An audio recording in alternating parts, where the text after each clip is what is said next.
Hi, everybody. Good evening. Yeah. Israel is at war. It's been like that for a long time, but now it's really escalating. I just got out of the shelter and into Shir in my house through Zoom only. So hopefully the Shir will be the last one before the final Geula. Be'ez Hashem, Geula Saprat, Geula Saklal. We are Masechet Shabbos Kuf Mem Tes Amud Aleph. Shabbos is the source of Geula for Klal Yisrael. Kuf Mem Tes Amud Aleph. Apologize for the background noises. Kuf Mem Tes Amud Aleph in Masechet Shabbos. The shir, like all my other shiurim, is Lilu Nishmas my father Menachem ben Akiva, and for the quick release of all the hostages and peace. Yeah, for Klal Yisrael. So the topic that we have here in Shabbos Kufim Tes Amud Aleph, middle of the page, is as follows. We're about to finish the topic of writing, the writing on the wall. A person is not allowed to have a list of guests and list of foods menu on Shabbos and read from that list. There are different opinions brought down in Rishonim, such as the Rosh, whether we're talking about reading out loud, pronouncing the words, or even just reading with your eyes. There are two opinions. Of course, the better thing is to be machmir even with just reading with your eyes. One should not read such a list on Shabbos, a list of guests and food. Why? There are two reasons given before. And this is just an introduction and a recap of what we did last week in order to understand what's coming up soon in the Gemara. Rav Bevai says, Gzera Shema Yimchoik. If you write something and a list of guests, and then you may realize, oops, I don't have enough food, you may erase some of the guests before you invite them, before you tell the shamish to invite them, and that is because that's a concern. You may come to cross off to erase, and that's a problem. Abaye says a different reason. If you read a, so to speak, a secular list of just foods and guests, it's not something of kodesh. You may come to read Shitra Hediotis. Shitra Hediotis, I gave a modern day example, which is a true example, but it could be even more, and that is Shitra Hediotis could be all kinds of bills, bank statements, water bill, etc. Reading those on Shabbos is definitely not Shabbosdik. It says "Mimtzoi chefzecha," yeah, "Mimtzoi chefzecha v'lo chefze shemayim." You should only be involved in Torah and mitzvahs and Shabbos, not in anything that's mundane. Definitely not money related. We're going to discuss also how far do we go in that. How exactly do we define shitra idiotis? The definition can be quite broad.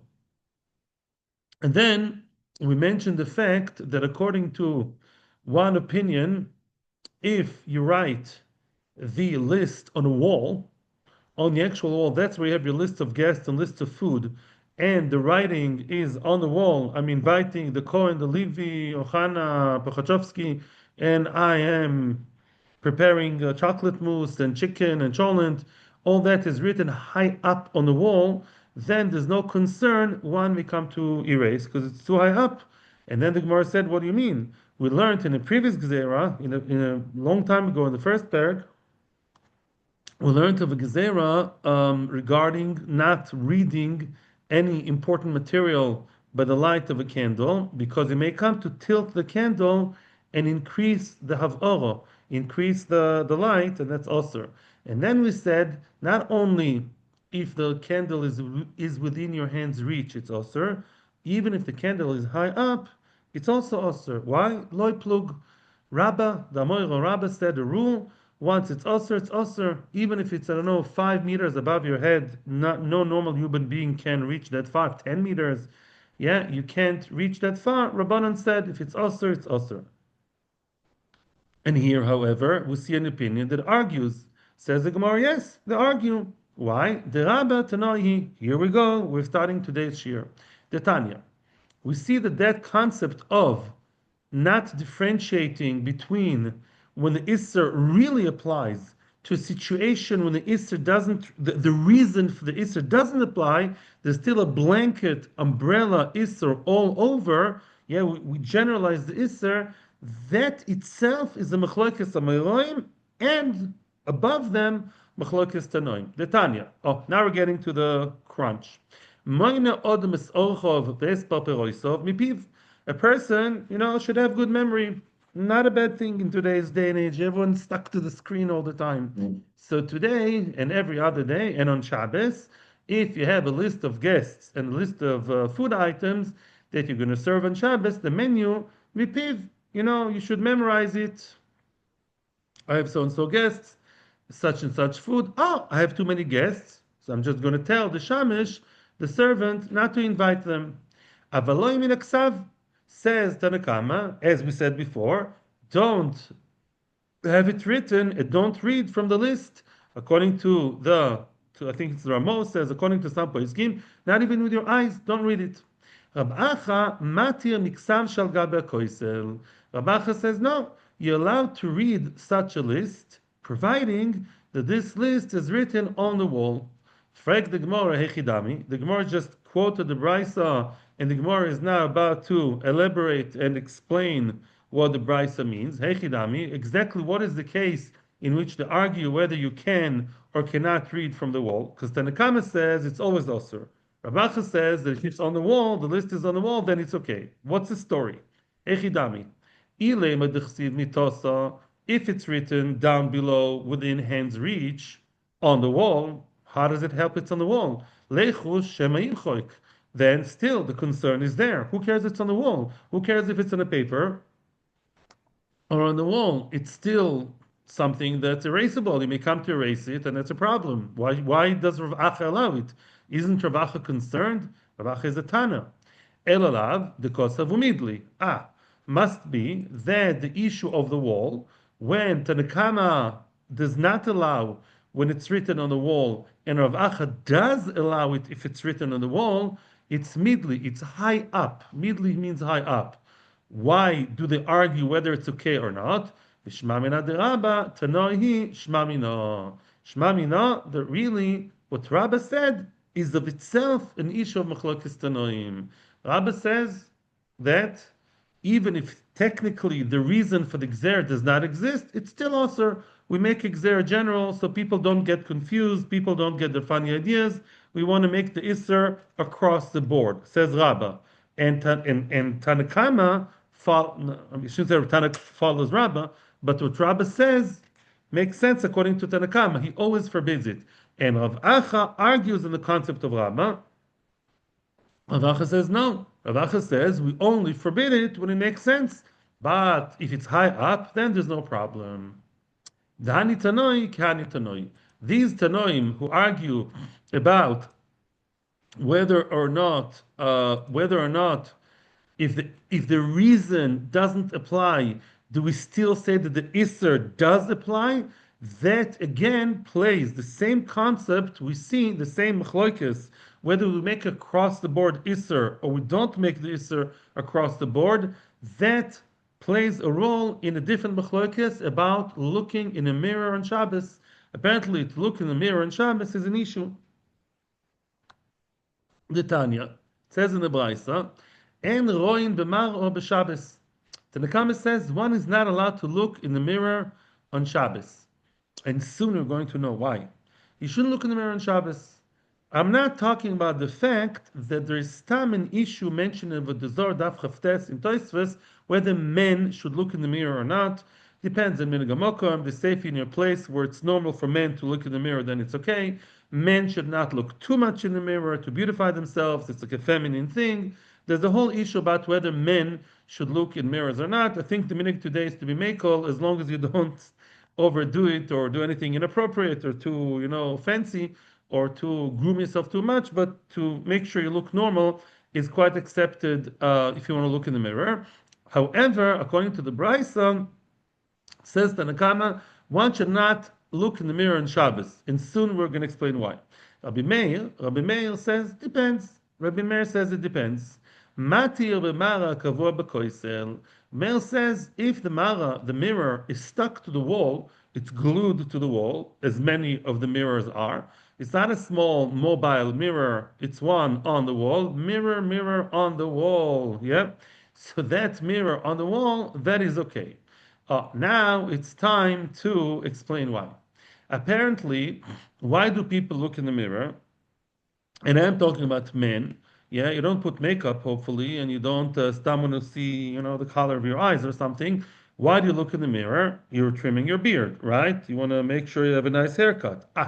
So then, if you look in the mirror on Shabbos, the next thing you're going to do, you'll forget it's Shabbos, and you may come to bring some scissors or a razor, where razor is allowed, here, there, and that, and you may come to give yourself, a little haircut. Issa d'oraisa. And that's why it's Osir. Now, says Tanakama, it's Osir and that's it. Abimael says, no, depends. If it's on the wall, then it's okay. If it's a mobile one, a smaller one that you carry around, then it's okay. Frag the Gemara, wait a second. Maishna kavua b'koisel, why is it that the one that's stuck to the wall is okay according to Rabbi Meir? The ad hachi v'hachi midkar. Ad hachi v'hachi, meanwhile, meaning between the looking in the mirror in the wall until you actually get your scissors or your thing, your tar, your whatever, your scissors, your shaver, midka, you remember it's Shabbos. You'll kind of catch yourself on time and say, "Oi, it's Shabbos." We only forget it's Shabbos when we work by instinct. But if there's enough time, it's okay. We have enough time. If so, sheinu kavua nami adachi v'achimidka. So what's the difference? In other words, yeah, if you look in a mirror that's a smaller hand mirror like that, not the one on the wall, not a full body wall one, just a small one, same thing. By the time you bring the scissors, the knife, the whatever, the shaver, you remember it's Shabbos. What's the difference if it's on the wall and in your hand? Answers the Gemara. Halcha b'mara shel mateches askinan. We're talking about a mara of metal, a mirror made out of metal, which has sharp edges. It has very sharp edges, and you know what's the problem with a mirror with sharp edges? It has dual purpose. Ukdav Nachman Omar Abba Baravua. Domer of Nachman Omar Abba Baravua. Mipnei ma omru mar shel mateches asura. Why did they say here Shabbos Kufrim Tes? Why do they say that a mirror which is made out of strong, sharp metal, is not allowed? You know what that is? Because a person may actually take the mirror itself that has sharp edges, and use it in order to remove those extra hair ameduldolin, which are like, not nice, like, all sloppy and, cascading down, not nice. So, that's pshat. So let's repeat and let's understand what does that machlokes have to do with us, with our Gemara. Very simple. Again, when you have a mirror which you're holding with your hands, this is something that's mobile, yeah, that's carried around. You look in the mirror and you see, eh, eh, eh. And what? You may quickly, without realizing, without having enough time to chap that it's Shabbos, you take that same very mirror and you use it to trim your beard. That's for sure Asr Kul Alma. That's the father of all evils. That's the case where things are for sure Asr. Because that's the case, that's it. You look in the mirror, automatically use the very same device to cut your beard, cut your hair. Masha'enka, the one that's stuck to the wall, that exactly is the same machlokes as we said before. Technically speaking, you can't detach the one from the wall. It's glued. It's I don't know, stuck there with nails, whatever that is. I don't know how they're stuck to the wall even nowadays, but they're stuck pretty strong. So when you have a mirror that's mirror on the wall, as it says, yeah, you can't just start detaching it. And even if you do, by the time you detach it, for sure, remember it's Shabbos. You're not going to take this very mirror and just, instinctively go and use it for your beard. Very good. Now we understand what's going on here. Just like before, we had already two cases which argue about, do I or don't I have to extend the gzera even to cases where the reason of the gzera doesn't apply. It's again happening according to Tanakama and Roin B'Mar B'Shabbos.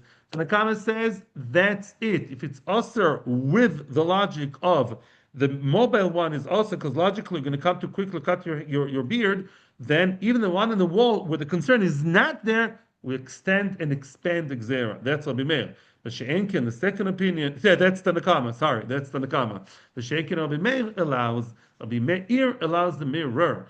And he says, no, if the reason applies, because the thing is mobile, you may come to cut your beard. That's also. If it's stuck to the wall, no, by the time you manage to detach it, even if you're interested, it's out of the way. So therefore it's allowed, as we said, as was the other opinion before of Rav Acha. What's halacha today? Are you allowed to look in the mirror on Shabbos? The answer is yes, quite a definite yes, as much as I understood from the Shulchan Aruch I saw today. Why?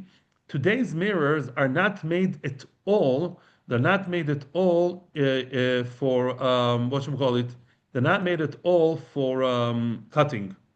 When you have a mirror that's a cutting edge, cutting edge mirror, you have a mirror that is also made for cutting, then even though it's on the wall, the gzera still applies.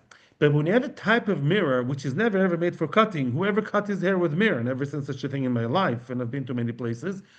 When the whole type of mirror is completely mufka, is completely out of the question, then the gzera doesn't apply. And since today's mirrors already in the time of Shulchan Aruch, it sounds like they're not made in order to cut. Therefore, that is allowed. You can look in the mirror on Shabbos. Again, men looking in the mirror should be, ask your rabbi. It says if you're Talmid Chacham, you shouldn't do it, and if yes, a little bit. A man should not spend too much time in front of the mirror. That's a sugya in Avodah Zarah Daf Chavtes, and that's not the issue right now. I'm just pointing it out. Okay, now we come to a very, very hot topic. Ooh, this is a topic a lot of Rabbanim are scared to talk about because it sounds very machmir. People don't like to hear it, or some people take the chumrah too much. What's the story? The story is what is considered to be shitra diotis. We said, and I mentioned last week, in the previous shir, we mentioned what do you consider to be shita diotis? Is just a gas bill, water bill, or maybe it's anything secular? Are you allowed to read a secular book on Shabbos? Are you allowed to read a secular book at all? That's the whole thing. Is a big question. So now, basically, the story is like this. It's not simple at all to read a lot of different materials. A lot of reading material on Shabbos is very questionable. Newspapers, books that are not really Kodesh, if they're not really inspiring stories, Divrei Torah, it's not simple to read it in Shabbos at all. I'm not paskening halacha over here. I'm just going to read you what the Gemara says with a bit of a flavor from the Rishonim and halacha. Tono Rabbanon. Now, Rabbanon are telling us a brayso over here. Tono Rabbanon. Ksav ha-mehalech tachas etzura. Basically, what we call a caption, a writing, a text that's mehalech, that's running, written from right to left or left to right. A mehalech tachas etzura, under a certain figure. There's a picture on the wall, and you have a description, you have a caption, v'tachas yuknois, either a tzura, Rashi says tzura, chayos meshunois, all kinds of strange animals. Somebody makes a picture of some, Yeti dinosaur, all kinds of wondrous things, all kinds of interesting things, all these weird animals, dodo beard, bird, I don't know. And underneath he writes, this is the monster, this is the thing. Or even Yuknois. Rashi says, yeah, people apparently, as we know, used to make pictures of Tanakh, of figures of Tanakh, and right underneath, David and Goliath. Okay, sounds like Israel and Iran, yeah? So that is also the curse of a Shabbos. You're not allowed to read that on Shabbos. Why? Because you may come to read in Shitra Diotis. Wow. Rashi is not saying that this is Shitra Diotis, which is the opinion of other Rishonim. Rashi says if you read a regular innocent, secular information. This is King James. This is, I don't know, George Washington under the picture, since there is no Torah value, no technical value for something you need for this Shabbos, so that's already also to read on Shabbos. You may come to read Shitra Diotis. You may come to already go even more astray and read all kinds of things on Shabbos. Apparently, reading on Shabbos the forbidden material is quite severe, even to that extent. Wow. V'dyukna atzma, af b'chol also l'stakel bo. The dyukna itself is also to look at on Shabbos, even during the week. You're not allowed to look at certain pictures even during the week, mishum shenemar, because it says, al tifnu el ho'ililim. Don't turn towards the gods, the foreign gods. My Talmuda, what does foreign gods have to do with that? That's a picture of George Washington. I don't think he's God, you know. He may be a very patriotic American. You don't think Washington was God. So what does it mean? Omer Reb Chanin, al tifnu el midatchem. Rashi says something very interesting. Al tifnu el midatchem el asher atem oisim midas levavchem v'chalal shalochem elilim l'chalolim. Meaning, don't be pointed. Don't turn to something which you do from your own, from the halal of your own heart, from the space, the place of your own heart. Says the Ritva, anything that's not made by Hashem, any picture that does not describe a real, maybe that's why she says chayos meshunois. Any picture that does not show you the real niflos aboire or anything that's real scientific or real, but stam shtuyot, all kinds of goyish concepts of I don't know Harry Potter or all kinds of monsters that they invented. Those things are out of question. It could be also even during the week because you're turning away from Torah. So this is quite a strong statement over here, and even during the week. And that leads us to, of course, the very, very big question, and I will not talk about it too much over here, but I do want to stand a little bit in a soapbox, and that is you find a lot of confusion in the matter when it comes to reading secular material. So first of all, on Shabbos, to read the newspapers is pretty much b'di eved. I have to confess I do read the newspaper, but I only read the Torah part of the newspaper. You can ask my family. Almost always, sometimes a glitch, but normally it's only the Torah part. There is a heter to read even the more secular part as long as it's something interesting. I need to clear my mind a little bit. But to read the newspaper, advertisements are for sure also completely, even if it doesn't interest you. The advertisement itself is mamish shitra idiotis. You're not allowed to read an advertisement for women's shoes, even though your wife doesn't need any shoes and you don't have any other female in the family. You're not allowed to read those because the ads and the advertisement itself is already called shitra idiotis. It's something to do with money. You can't read anything that's financial. Something that's political is very b'di'evid. V'chule v'chule. So on Shabbos, the only thing you're allowed to read is something that is Torah, of course, that's not allowed, that's encouraged, or something that's very inspiring. Now, the Ramah does say, based also on earlier Rishonim, which I saw today, that if it's in Lashon HaKodesh, then secular material could be more allowed because you're going to learn Hebrew from that. That applies maybe more to Americans. But I did not like the fact that I saw in an email list that somebody sent me, a relative sent me an email list where somebody was saying that you're not allowed to read fiction and you're only allowed to read facts. And then somebody was asking him, what about the Rishonim? The Rishonim did write plays and Mishalim. So I'm sorry to say, I researched it pretty well a few days ago, even more than what I'm giving now. And it's not true. It has nothing to do with fiction versus truth. Really, really not true. It's, I don't know, use strong language. No. The point is, if the material is not Torahic and not inspiring and not giving you anything that gets you closer to Hashem, then you shouldn't be reading it, even if it's true. One of the examples that brought down in Shulchan Aruch is Sifra Milchamos. Let's say you read about the wars of the Tutsi and the Hutsu. In a way, you're not a history student. You don't need it for a parnoso. It's not supposed to be in your radar. Again, I'm not saying it's usher because maybe there are different opinions, but the Pashut Pshat, no, definitely not on Shabbos. Even during the week, it's Bittul Torah. You're a man, go learn Torah. It's done. It's elilim. It's nothing. Mashe'en can, so even though it's true, Sifra Milchamos should not be read unless whatever. On the other hand, you can read fiction books that are very inspiring. You can read the Mashal, the Gaon of Vilna, the Ramchal, The Magid Midubna, they all wrote fiction, but that fiction was very inspiring. So if somebody writes a very, very nice fiction book in English, but it really gets people to serve Hashem, and this does happen, why not? So it's not about fiction. It's I don't know who got this very, very big misnomer. It's mamish not true. The fiction is not the issue here. The issue is one should only read things that are inspiring and gets him close to Hashem, one way or the other. But reading things that are not is not something you should be doing. And if it's boring, then you're just, torturing yourself.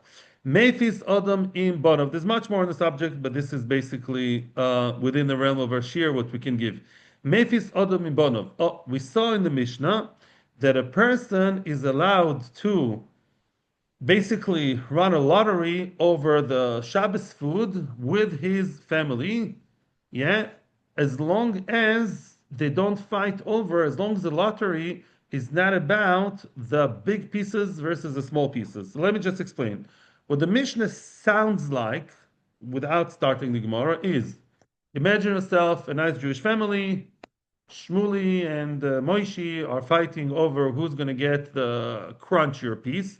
It's not big versus small. It's the difference is not that great, but they still they want to the bicker. And he says, "I'll get this piece. I'll get that piece." So Daddy says, according to the Ritva, he wants to make shalom. According to the Ritva, that's the point here. The father wants to just guys, leave me alone. I want to make peace between you. So Daddy decides that the goyrol from a Kodesh Baruch Hu will decide who gets a crunchier piece and who gets a less crunchy, and they draw lots. He gives papers, whatever, one green paper, one blue paper. They decide whoever picks the green paper, whatever, he's going to get the nicer piece. Good. Then Shmuli, Baruch Hashem, he won the nice piece, Gendikt, and nobody can blame anybody because that's what the fate guided by Hashem decided. So you're allowed to run that little lottery over the pieces of chicken or cakes or whatever that is, chocolates on Shabbos. Oh, so now, from some reason, the Mishnah sounds like if it's talking about a family scene. Bonov ubnei beisoy.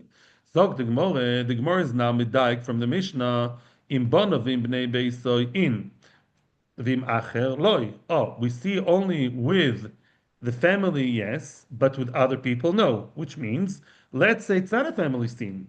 Let's say we're talking about people here who are adults and they really care about the nice food. Yeah, and they are drawing lots. Sounds like it's Usher. Yeah, why doesn't the Mishnah just say you're allowed to run a lottery about who's going to get bigger pieces of food? Yeah, bigger cake, or not bigger. Bigger is different. Chocolate cake versus vanilla cake. Who's going to get the chocolate one? Everyone wants a chocolate. So it says in the family, it's okay. What's the difference?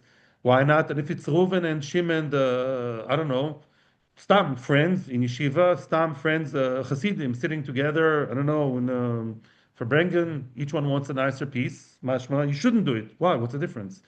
And says the Gemara, you know my timer? You know why?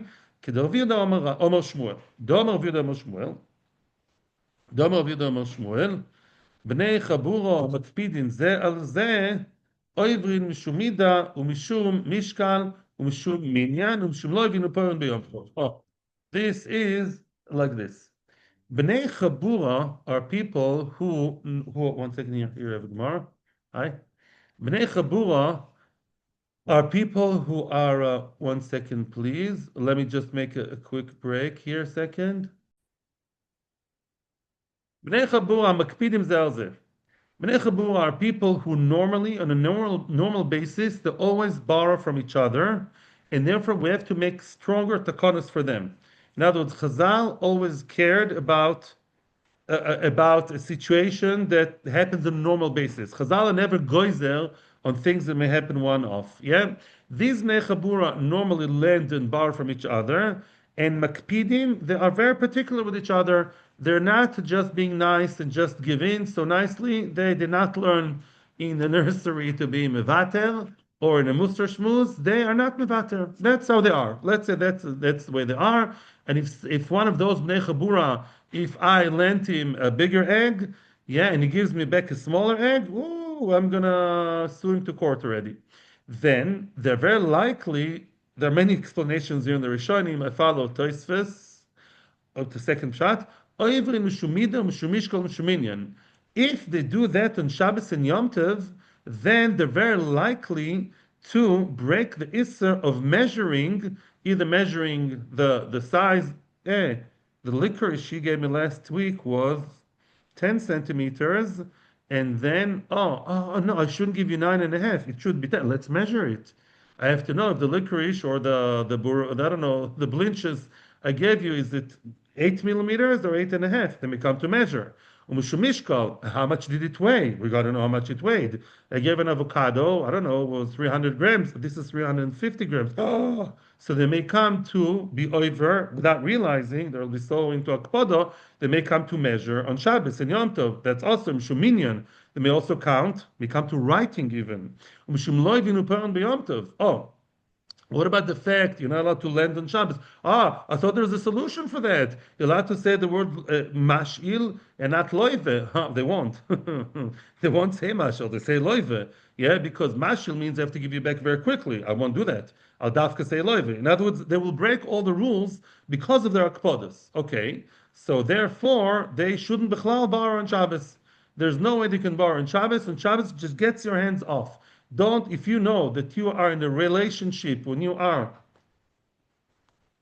normally makpid with a neighbor, you have a neighbor, usually neighbors, Rashi says it's not the story, Tosfos says, I'm sorry, but let's say you have a neighbor and you know that somewhere between you and him there's a lot of akpodas, so on Shabbos don't borrow, finish, get out of it. Now, Ukedivrei Hillel, not Beis Hillel, according to Hillel, which we learned before, Av Mishum Ribis. Remember, Hillel says that even when it comes to ribis is so stark according to Hillel that even if one female neighbor or male neighbor, yeah, lends to the other one a loaf of bread, they shouldn't give them back another loaf of bread unless they decided in advance on the money, on how much it's worth, because maybe I'm giving you a piece of bread that's worth 10 shekels, then will be inflation. When you'll give me back in 2 weeks' time, will be worth 12 shekels. And these people, by them it makes a big difference. Why they have to give you more? Da, da, da. So therefore what? Therefore, don't plant and don't borrow bichlal. And therefore what? Ah, mimela, the same thing as with the lottery. Very nice. If so, the same idea is with others. Those other people should not draw lots because lemaisa they're so makpid, yeah, they're so particular. It's a form of mekach memkar. They care a lot about crunchy versus not crunchy, yeah, and therefore when you run the lottery, that lottery schmecks of mekach memkar because I'm giving up, giving in. We're also going to see later there's an issue of Hagrola, which we all know about asmachta. They really care about the crunchy piece versus non-crunchy. So maybe there's an issue of asmachta because the person who's mevater is not really mevater. That's also even during the week. Koshken and Shabbos, you kilu gave in, you kilu sold something or gave a gift. It's even worse. Frag the Gemara, Yochi, Bono ben Beis Nami. Excuse me. Same thing with the family. The mere fact that Shmuley and Moshe are fighting over the nicer piece of chicken, so they are makpid. Lamaisa they're makpid. Otherwise, why they're asking the father to run the lottery? The fact that they're fighting over it is also makpid. So who cares whether they're blood relatives or not? I think brothers fight more than other people sometimes. So why is it okay in the family scene? Answers the Gemara, and this is now we come to the crux of the matter. One of them are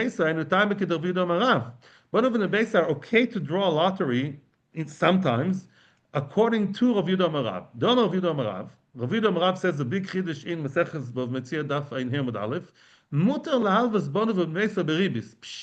Kidei latim an tam ribis, which means, says Rav Yudah Marav, a person is allowed to play a game, a forbidden, seemingly uneducational game, and lend his children and other people in the family with ribis in order to let them taste the bitter taste of ribis. Give your 15 years old, I don't know, 50 shekels and tell him next day 60, the other day 70, 80. Your son will be so turned off by ribis that he won't come to do it when he's an adult. He'll realize how bad it is. That's all the Marav. Wait a second, how is that allowed? By the way, Chachomim argued on him and they said it's not allowed because it could be the other way around. He'll get educated the other way, how good it is to get much more money. But why is it okay to play such an uneducational game with my kids? Am I not taking ribis? The answer is very, very simple. And this is the main point here in the sugya. Reuven and Shimon were fighting over their pieces of chicken. Yeah, let's say they came to the Fabrengen, or let's say they came to a restaurant where each one paid his own money. then they really have different kitties here. They have different resources of money. And if I'm giving in from my chicken, I came to the restaurant in, I don't know, Kerstier. I paid $100, and the other guy also paid $100, and we fight over the one piece of kugel. We're really giving in part of the $100. Mashake in the family, it's all one kitty. Everything in the house belongs to daddy and mommy. Everything belongs to daddy. That's the point. In other words, the same reason we had over there, you're allowed to play a game of ribbis, because it's not really your teenager's money. We're talking about a teenager who doesn't have his own money. He's getting his pocket money from you. So it's all just a game. It's monopoly money. Because be'emes, it's my money that I give him, I'm getting back more. I give him an allowance of, I don't know, 50 shekels a week. I wish. Yeah. And what? And I lent him 50 and I'm asking back for 100. It's all just a game. Same thing over here. With a family, when they're fighting over who's going to get the bigger piece, it's shtuyot. Because really, all the pieces belong to daddy. Mimela, the lottery is okay. Yeah, because we're not really selling or buying. It's all belonging to the father who, this chicken he bought from his hard-earned money, right? And now they're fighting over stam, the taste. But it's not real transaction over here. And that's why the lottery is okay. Frag the Gemara, Yochi, if so, managdola keneged monaktana nami. If so, the big piece versus the small piece, the Mishnah said no. If it's a real big versus small, it's a real difference, then no. Why? It's all monopoly money. The big piece and the small piece all belongs to daddy. It's all really, really owned by the same resource, the same kitty. If so, the same kupa. If so, what's it? Why not? And it says, you're right. You have to reread the Mishnah, and we'll get to the two dots, and that's it. Now comes the final explanation. Meifis Adam, we're now rereading the Mishnah. Meifis Adam in Bonov in Bnei Beis ala Shulchan. Afilu Manuk Doilo Keneged Manuk Tano. Yeah? A person is allowed to draw lots with his family over the table, even a big piece versus a small piece. And somebody will be very upset and crying and very makpid, but it's not his money. It's maybe a question of midos, but money-wise, it's nothing. Both pieces belong to the father. It's just a matter of putting peace into the family, and that's why even a lottery is not a good thing to do on Shabbos. There are prohibitions of a lottery. We may discuss it later. But when it comes to food of something that belongs to one person, the shal is who's going to get what the father anyhow owns. That's okay. For the shalom, it's allowed. Now, and even though you may come to, the Ritva says, even though the ribis, you're not allowed to lend your children ribis and ask them for ribis. You know why not? Because it's not educational. They may come to do an Isser Deoraisa of ribis. Here, even though lottery is not so educational, because they may come to gamble when they're older, it's not as bad. Because gambling, which is an Isser of a Smachta, is only the Rabbonon. So worst comes to worst, even though the father gets them used to Hagrolois, which may not be so good, but the worst comes to worst, it's only the Rabbanon. The worst scenario is your kid will do some lottery here and there, it's the Rabbanon. But Shenken, the Ribis is worse. That's why the halacha we don't pass on ribis is okay, and lottery is okay. Now, my time Rav Marav, as we said, yeah, Rav Marav says it all belongs to daddy. Now, in Bonov Besoin, in Macherim Loi, why can't you really? Why can't other people who really own money, why can't they make a lottery one with the other? By time Shmuel, Shmuel says before that it is a problem.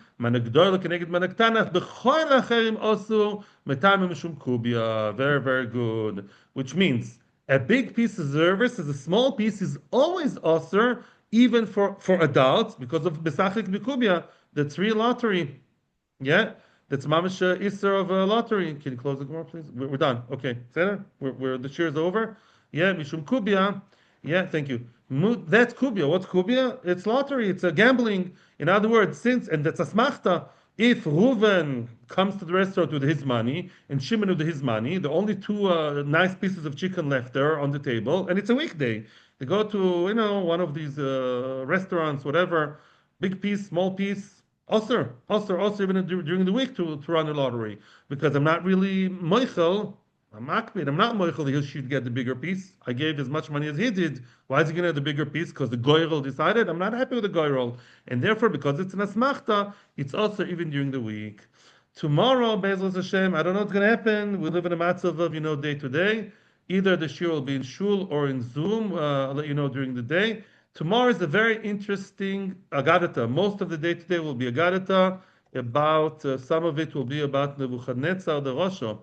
Nebuchadnezzar is from Babel, not from Persia, but still, it's somehow connected. Yeah, they say I think Iraq is joining against us also, like many people. Only Hashem with the Torah can help us. Or Moshe Sternbuch said today, not to be scared. If Hashem wants us to live, Bezos Hashem will live.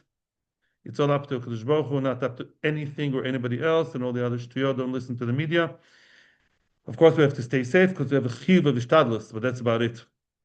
No reason to be worried or fear.